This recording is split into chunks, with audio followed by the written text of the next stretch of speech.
विवेक कुमार, लाला जगदीश प्रसाद सरस्वती विद्या मंदिर, जानसठ रोड, मुजफ्फरनगर। आज हम कक्षा 12 है, विषय हिंदी के काव्यखंड से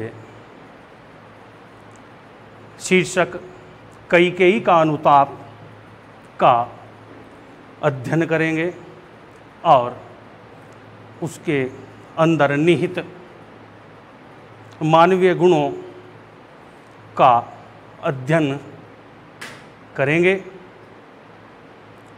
जिसमें एक भारतीय नारी का संयम, भारतीय नारी के द्वारा अगर कभी किन्हीं कारणों से कोई दुर्व्यवहार, दुराचरण हो जाता है, उसके होने के बाद उस भारतीय स्त्री को आत्मग्लानि जो होती है, उस आत्मग्लानि को समझने का प्रयास करेंगे। यह काव्य अंश राष्ट्रकवि मैथिली शरण गुप्त के महाकाव्य साकेत से लिया गया है। साकेत में राष्ट्रकवि मैथिली शरण गुप्त जी ने उन चरित्रों को उभारने का, जनता के सामने लाने का सफल प्रयास किया है, जो गौण हो गए थे, जिनकी ओर समाज का ध्यान ज़्यादा आकर्षित नहीं हुआ। रामचरितमानस में प्रभु श्री राम के चरित्र का व्याख्यान हुआ तुलसीदास जी के द्वारा, भिन्न भिन्न विद्वानों के द्वारा, लेकिन आधुनिक काल में राष्ट्रकवि मैथिली शरण गुप्त जी ने अपनी सूक्ष्म दृष्टि का परिचय देते हुए इन ऐसे चरित्रों को उजागर करने का एक सफल प्रयास किया जो समाज के सामने आए और उन चरित्रों की विशेषताओं से समाज को कुछ सीखने के लिए मिले। इस प्रयत्न के साथ उन्होंने जो ये प्रयास किया, ये सफल हुआ। ये उनका महाकाव्य साकेत महाकाव्य है। साकेत शब्द का अर्थ अयोध्या है। साकेत शब्द का अर्थ सरयू नदी के किनारे बसा हुआ एक धार्मिक स्थल, जहाँ श्री राम की क्रीड़ा स्थली है, जहाँ श्री राम ने जन्म लिया। ये साकेत के अर्थ को हम भलीभांति समझ गए होंगे। अयोध्या जिसको कभी जीता ना जा सका हो, जिसके ऊपर कभी आक्रमण न किया जा सका हो, अयोध्या का शाब्दिक अर्थ यह होता है।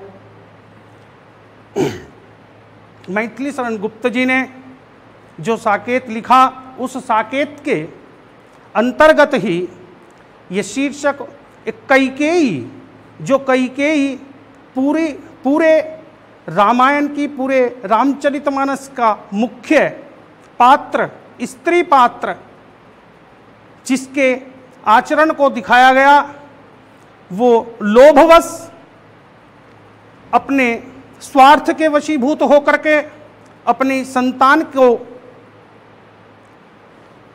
का विकास करने के लिए, अपनी संतान को एक पद दिलाने के लिए कितना अधर्म करती है, ऐसा दिखाया गया। ये कैकेयी का अनुताप शीर्षक। अनुताप शब्द का अर्थ अनु उपसर्ग है। अनु का मतलब, उपसर्ग का मतलब है पीछे, और ताप का मतलब है कष्ट, जिसको पश्चाताप भी कहते हैं। व्यक्ति के द्वारा नासमझी के कारण, अल्पमति होने के कारण, अज्ञानता के कारण वह कोई कृत्य कर देता है, और उस कृत्य के हो जाने पर जो उसका परिणाम निकलता है, उस परिणाम के आने पर जब वह उस पर विचार करता है, उस पर मंथन करता है, तब उसे अपनी गलती का एहसास, अपने द्वारा किए गए कृत्य का एहसास होता है, तब उसे जो ग्लानि होती है, आत्मग्लानि होती है, उसे जो दुख होता है, उसको अनुताप कहते हैं,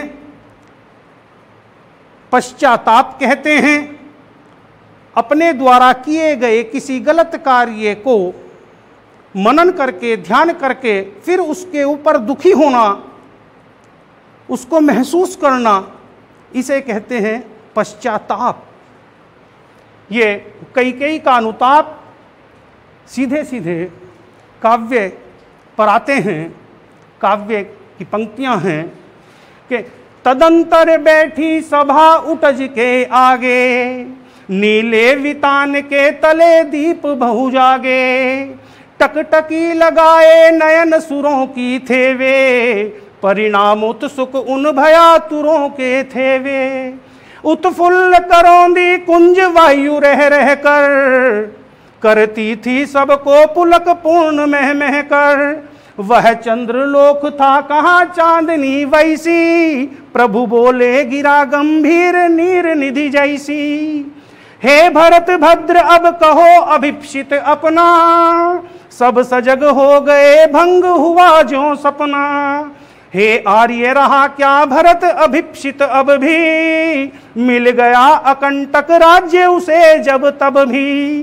पाया तुमने तरुतले अरण्य बसेरा, रह गया अभिप्सित शेष तदपि क्या मेरा।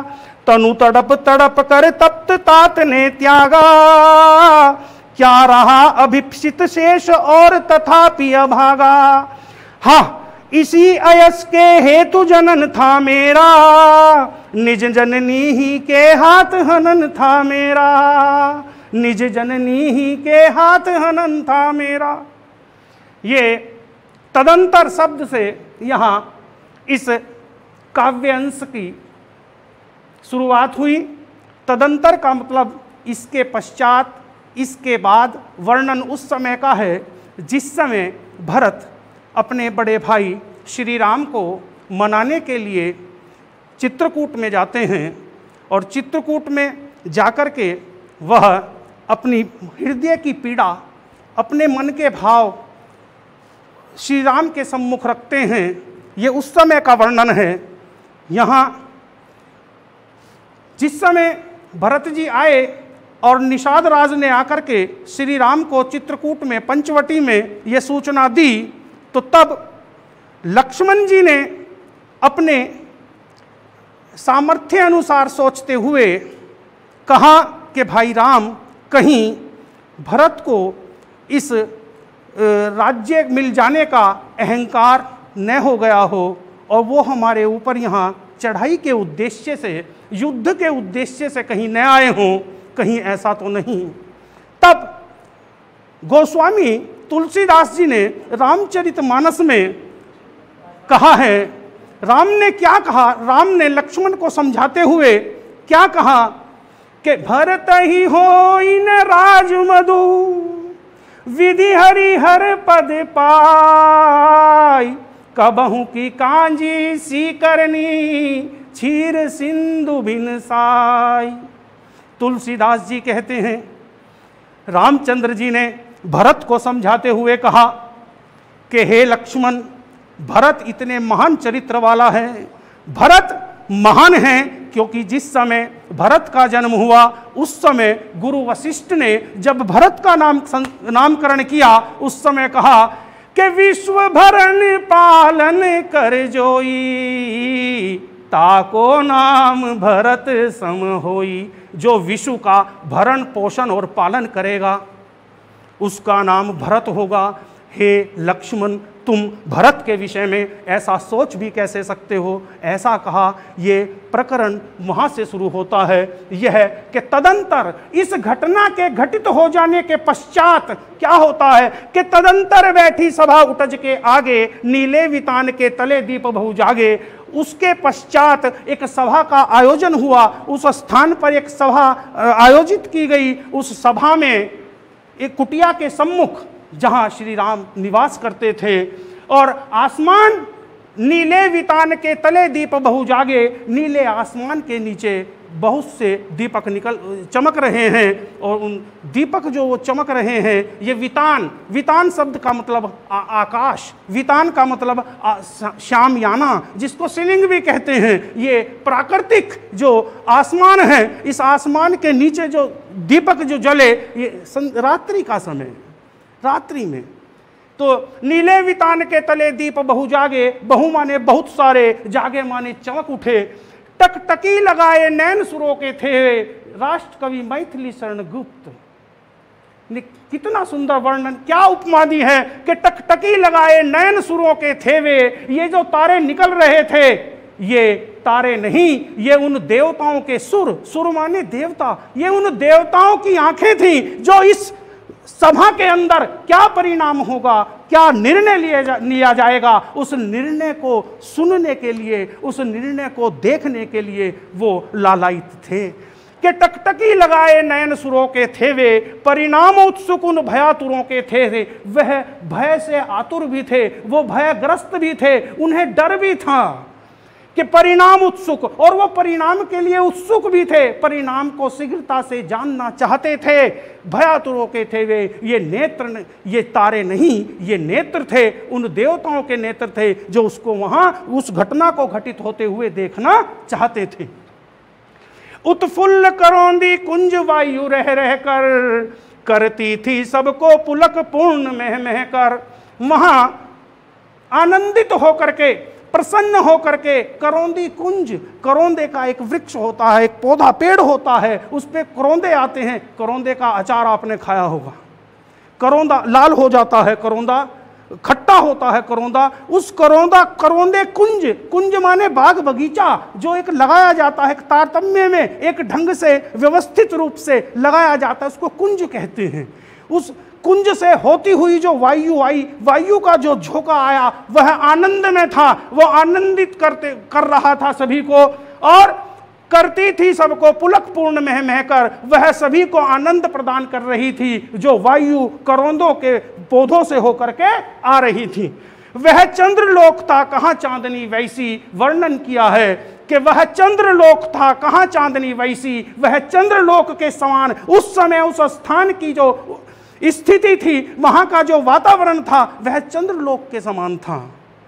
लेकिन कहाँ चांदनी वैसी, यह इस समय चंद्रलोक था, ऐसी चांदनी तो वहां जो चंद्रलोक है वहां पर भी नहीं होगी इस समय जैसी चांदनी यहां पर है।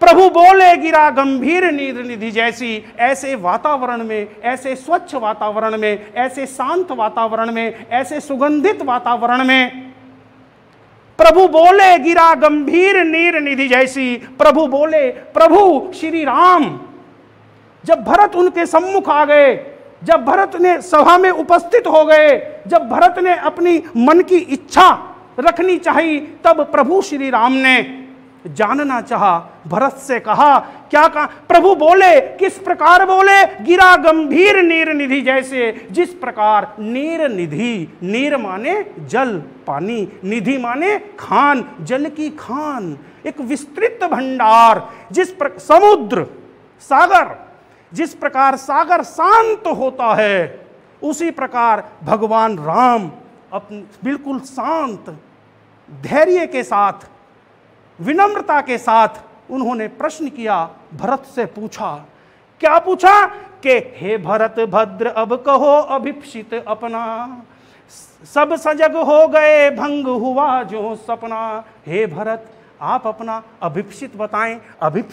अभिप्सित का मतलब है मनोकामना। आपके हृदय में क्या इच्छा है, आप क्या जानना चाहते हैं, आप जो यहाँ आए हैं, आप क्या लेकर के आए हैं, आप मुझे क्या बताना चाहते हैं, आपकी मेरे से क्या अपेक्षा है। ऐसा कहा राम ने भरत जी से। तब भरत जी ने जवाब दिया, भरत जी ने उत्तर दिया, वो सब सजग हो गए भंग हुआ जो सपना। और श्री राम के ऐसे शब्दों को सुनते ही वहाँ पर उपस्थित सभा के अंदर जितने भी गण थे, उन सभी ने बड़ा एकदम आश्चर्य से देखा। कैसे एकदम वो आश्चर्य में हुए, कैसे उनकी एकदम भावभंगिमा बदल गई। किस प्रकार? जैसे कोई स्वप्न देख रहा हो और उसका स्वप्न टूट जाए और वह निंद्रा से जाग जाए। इसी प्रकार वहाँ उपस्थित सभी व्यक्ति स्तंभित हो गए, एकदम सब सजग हो गए, सब जाग गए, सभी एकदम जो है एक केंद्र बिंदु पर पहुंच गए, अर्थात सभी का ध्यान उस ओर लग गया जिधर भगवान राम ने बोल बैठे हैं और उन्होंने ये प्रश्न भरत से किया है। तब भरत उसका प्रत्युत्तर देते हैं। भरत कहते हैं कि हे आर्य, रहा क्या भरत अभिप्सित अब भी, मिल गया अकंटक राज्य उसे जब तब भी। हे आर्य, राम को कहते हैं कि रहा क्या भरत अभिप्सित अब भी, हे राम, क्या भरत की कोई इच्छा अब भी शेष है? ये ग्लानि, ये आत्मग्लानि भरत को है। भरत अपने आप को ही इस पूरी घटना का कारण मानते हैं। जो सज्जन मनुष्य होता है, जो चरित्रवान मनुष्य होता है, वह किसी भी गलत कार्य का अवलोकन करता है और वह यह देखने का प्रयास करता है कि इस कहीं गलत कार्य में कहीं मेरा तो कोई रोल नहीं है, कहीं मैं तो इस कार्य में इन्वॉल्व नहीं हूं, कहीं मैं तो यहां नहीं हूं, कोई कारण मेरे द्वारा तो ये ऐसी स्थिति उत्पन्न नहीं हुई। ये ऐसा चरित्रवान व्यक्ति, ऐसा सज्जन व्यक्ति ऐसा मानते हैं, ऐसा सोचते हैं और समझते हैं, और फिर उस कारण को, उस स्थिति को सही दिशा में ले जाने का प्रयत्न भी करते हैं। ऐसी इच्छा भरत की, भरत दोषी मान रहे हैं अपने आप को। ये जो राम को वन गमन हुआ है, राम का जो ये वन में वनवास हुआ है, इसका मुख्य कारण भरत अपने आप को मानते हैं, चाहे वह उनकी मां के द्वारा हुआ हो और चाहे उनके द्वारा हुआ हो, कारण तो वही है। हे आर्य, रहा क्या भरत अभिप्सित अब भी, मिल गया अकंटक राज्य उसे जब तब भी। जब बिना किसी बाधा के, बिना किसी व्यवधान के जब भरत को ये राज्य मिल गया, बिना किसी प्रयत्न के, बिना किसी प्रयास के, ये चीज जब, ये एक महान राज्य, इसका स्वामी भरत को बना दिया गया, तो इससे बड़ी उपलब्धि भरत के लिए और क्या हो सकती है। ये ऐसी बात भरत ने राम के सम्मुख जो रखी, उनकी मन स्थिति इस समय है, वो इस बात को दोष में ले रहे हैं। वह इस बात को पीड़ा, यह बात उनको पीड़ा पहुंचा रही है। जो अधिकार बड़े भाई का था, वह अधिकार उसे न मिल करके इस छोटे को दे दिया गया है। वो इसको अनैतिक मानते हैं, इसे अन्यायपूर्ण मानते हैं। इसी बात को लेते हुए वह ये उपालंब स्वयं को दे रहे हैं। वो कह रहे हैं क्या कि मिल गया अकंटक, बिना किसी बाधा के जे राज्य मुझे मिल गया है, और मेरी मनोकामना और क्या होगी। इससे बड़ी उपलब्धि भौतिकवाद में धन मिल जाए, इससे बड़ी उपलब्धि और क्या होगी, क्योंकि धन ही सर्वोपरि इस समय कुछ साधारण के मन में स्थिति यह है, वह यह समझते हैं धन सर्वोपरि है। ऐसा लेकिन नहीं है, ज्ञान सर्वोपरि है। ज्ञान के माध्यम से कि सकल पदार्थ है जग माही, कर्महीन नर पावत नाही। जो चरित्रवान व्यक्ति होता है वह प्रयत्न करके ही प्राप्त करना चाहता है, वह उद्यम करके ही प्राप्त करना चाहता है, वह किसी के अधीन रहना नहीं चाहता, वह किसी कहीं याचक बनने की स्थिति में आना नहीं चाहता। मनुष्य होता ही वह है जो स्वयं कर्म प्रधान राम रचि राखा, करहूं कुतर्क बढ़ा वहीं शाखा। कर्म प्रधान है, मेहनत प्रधान है। आप जितनी मेहनत करेंगे आपको वह सब मिलेगा जो आप चाहते हैं। इस बात, ऐसा चरित्र भरत का, और भरत इस चरित्र की वजह से ही अपने आप को दोषी समझ रहे हैं। और वो राम से कहते हैं कि मिल गया कंटक राज्य उसे जब तब भी, पाया तुमने तरु तले अरण्य बसेरा, रह गया अभिप्सित शेष तदपि क्या मेरा।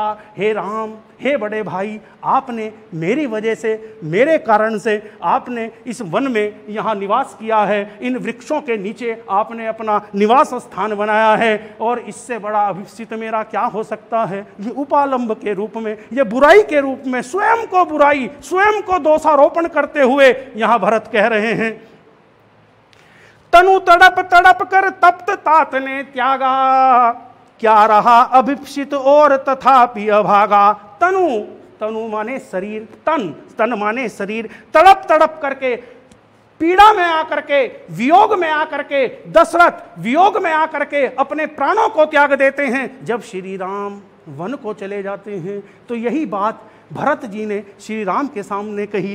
कहते हैं कि तनु तड़प तड़प कर तप्त तात ने त्यागा, क्या रहा अभिप्सित और तथापि अभागा। और मेरी इच्छा और मेरे हृदय की कामना क्या हो सकती है? हे राम, हे बड़े भाई, आपके वहाँ से जाने पर मेरे पिताजी, हमारे सभी के हमारे पिता ने, राजा दशरथ ने तड़फ तड़फ करके आपके वियोग में, आपके चले जाने के कारण वहाँ दुखी होकर के अपने प्राणों को त्याग दिया है। इससे बड़ा अभिप्सित और मेरा अभागा अभिप्सित क्या हो सकता है? अर्थात कुछ भी नहीं हो सकता। क्या रहा अभिप्सित और तथापि अभागा। हाँ, दुख, कष्ट, वेदना, विडंबना, हाँ, इसी अयस के हेतु जनन था मेरा।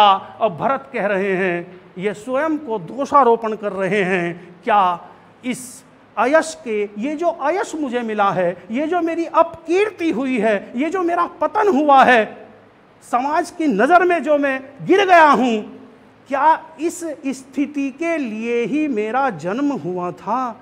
क्या मेरा पृथ्वी पर आने का उद्देश्य यही था? क्या मेरे द्वारा इस कृत्य को यहाँ करना था? क्या ये आरोप, ये समाज की निंदा मुझे झेलनी थी, ये मुझे मिलनी थी? क्या इन्हीं कारणों से, क्या यही उद्देश्य था मेरा इस संसार में आने का? ऐसा कह रहे हैं भरत श्री राम से कि हाँ, इसी अयस के हेतु जनन था मेरा, निज जननी ही के हाथ हनन था मेरा। अरे मैं तो इतना अभागा हूं, मैं इतना कर्म से हीन हो गया, मुझे मेरी माँ के द्वारा ही, क्या मेरी माँ के द्वारा ही मेरे चारित्रिक हनन होना था? क्या मेरे ऊपर ये जो दोष लगा है, इसका कारण मेरी स्वयं की माँ जिसने मुझे जन्म दिया है, जो मेरी जन्मदात्री है, क्या उसी के द्वारा मुझे ये आरोप लगना था? हे राम, मुझे इस बात का खेद है। आप लौट चलो, आप अब अयोध्या वापिस चलें, आप उस राज्य को संभाल लें।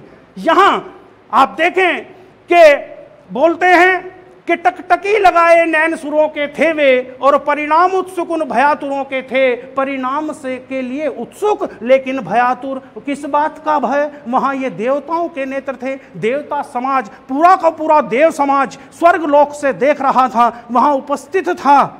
और उन्हें भय किस बात का था? उन्हें भय इस बात का था कि कहीं श्री राम भरत के कहने पर अयोध्या वापिस ना चल दें, ये वापिस ना लौट जाएं, और ये जो इनका एक मुख्य उद्देश्य है, इस संसार में आने का जो इनका एक उद्देश्य है, जो इनको पूर्ण करना है, ये जो पूरा का पूरी एक ये रचा गया है, पूरा का पूरा ये एक काव्य पूरा बन गया है, ये कहीं अपूर्ण ना रह जाए।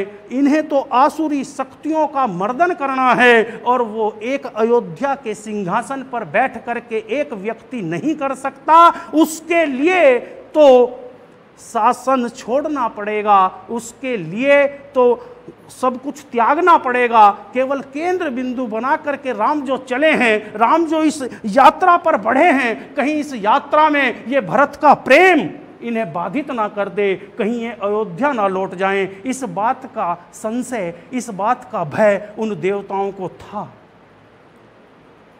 यहां अब इस पूरे काव्यांश में प्रश्न बनता है कि प्रस्तुत पंक्तियां किस प्रसंग पर आधारित हैं? प्रस्तुत पंक्तियां प्रसंग है श्री राम का पंचवटी में होना, और भरत का श्री राम को पंचवटी से वापिस अयोध्या की ओर ले जाने का एक प्रयास करना, एक अनुनय करनी, एक विनय करना। सभी देवतागण किस कारण भयभीत थे? सभी देवतागण भयभीत थे कि कहीं श्री राम भरत के कहने पर अयोध्या वापिस न लौट जाएं, और ये उद्देश्य अपूर्ण ना रह जाए। ये जो मर्दन करना है राक्षसी प्रवृत्ति का, इस आतंकवाद को जो समाप्त करना है, जो उस समय व्याप्त था, उसका हनन करने के लिए ये श्री राम यहाँ इस पूरे प्रकरण में चले आ रहे हैं और अब तक उचित रहा है सब कुछ, कहीं ऐसा ना हो ये भरत कहीं अपने प्रेम में इसके द्वारा इन राम को वापिस न लौटा जाए। इस बात का भय इन देवताओं को था। पंचवटी के अलौकिक और शांत वातावरण में श्री राम ने किस प्रकार बोलना प्रारंभ किया। पंचवटी के अलौकिक, वास्तव में अलौकिक, जहां श्री राम हैं वहां का वातावरण, वहां की स्थिति तो स्वर्ग में हो ही जानी है। उस स्वर्ग में वातावरण में कैसी स्थिति, श्री राम बोले, किस प्रकार बोले। श्री राम ऐसे धैर्य धारण करके बोले जिस प्रकार समुद्र बड़ा धैर्यवान हो जाता है, बिल्कुल शांत हो जाता है, वो निश्चल हो जाता है, तरंगहीन हो जाता है। ऐसा एक धैर्य वाला व्यक्ति, जिस प्रकार कोई ज्ञानी व्यक्ति, जिस प्रकार कोई मर्यादित व्यक्ति, जिस प्रकार कोई महापुरुष व्यक्ति शांत होता है, सौम्य होता है, विनम्र होता है, नम्र होता है, उसी स्थिति में श्री राम ने भरत से प्रश्न किया। बिना किसी उत्तेजना के उन्होंने उनसे प्रश्न किया। अब इस काव्य की, इस काव्यांश की जो भाषा है वह साहित्यिक खड़ी बोली है, शैली प्रबंधात्मक है क्योंकि महाकाव्य है, अलंकार रूपक, उपमा और अनुप्रास हैं, रस शांत, छंद सवैया है, गुण प्रसाद है।